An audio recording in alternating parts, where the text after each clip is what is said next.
Lucas comienza su narrativa de la Natividad con las anunciaciones del ángel Gabriel a María y Zacarías.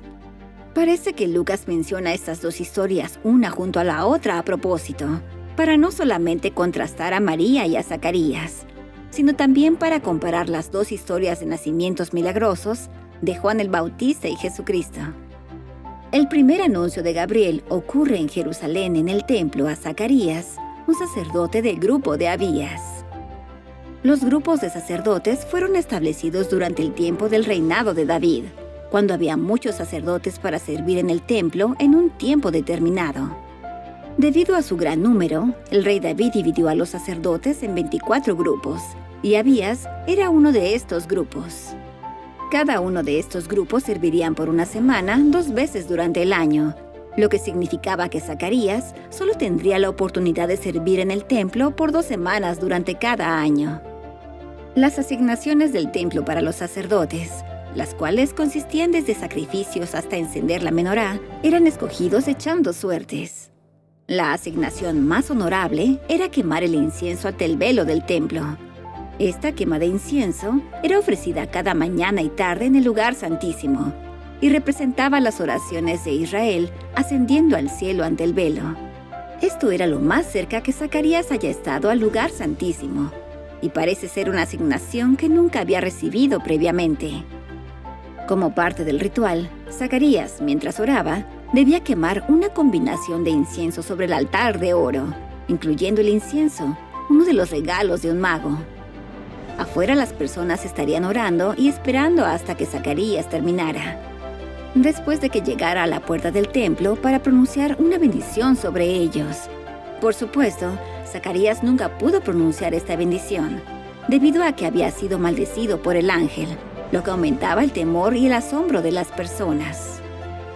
La segunda anunciación de Gabriel ocurrió en la pequeña ciudad de Nazaret, a una extraña joven llamada María, quien probablemente tenía unos 12 o 13 años en ese tiempo. Los contrastes entre estas dos historias de anuncios son notables, y parece que Lucas esperaba que notáramos las diferencias. Una ocurre a un hombre anciano notable y respetado y sacerdote del templo, la otra a una pequeña joven desconocida. Una ocurrió en Jerusalén y en el templo, el lugar más sagrado de Israel. La otra en una villa desconocida de Galilea. Probablemente es un hogar pobre y simple. Lucas también contrastó las mismas palabras de la visión de Gabriel, tal vez para enseñarnos sobre cómo debemos responder a la inspiración de Dios. Tanto Zacarías y María fueron visitados por el ángel Gabriel. A ambos se les dijo que no tuvieran miedo y que serían bendecidos con un hijo. Tanto Zacarías como María pidieron una señal o para entender. El ángel entonces les dio a ambos una señal. En el caso de Zacarías, él queda mudo y posiblemente sordo. Y María se le da la señal de que su pariente Elizabeth, que no tenía un hijo, recibiría uno. Es interesante señalar que mientras estas dos visiones son muy similares, también hay algunas diferencias sorprendentes, que tal vez nos ayudan a enseñarnos por qué Zacarías fue maldecido, mientras que María fue bendecida. Una de las diferencias parece estar en una simple palabra. Cuando le respondió a Gabriel, Zacarías preguntó, ¿cómo sabré esto? Porque yo ya soy viejo y mi esposa es de edad avanzada. Sin embargo, María respondió, ¿cómo será esto? Porque no conozco varón.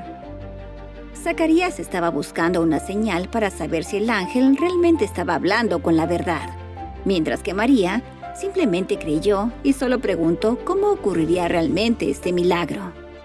Otra diferencia es cómo María responde cuando ella dice con fe, «He aquí la sierva del Señor, hágase conmigo conforme a tu palabra». María no solamente creyó sin dudar, ella inmediatamente estaba dispuesta a obedecer. Es importante pensar en las consecuencias de estas anunciaciones tanto para Zacarías y María.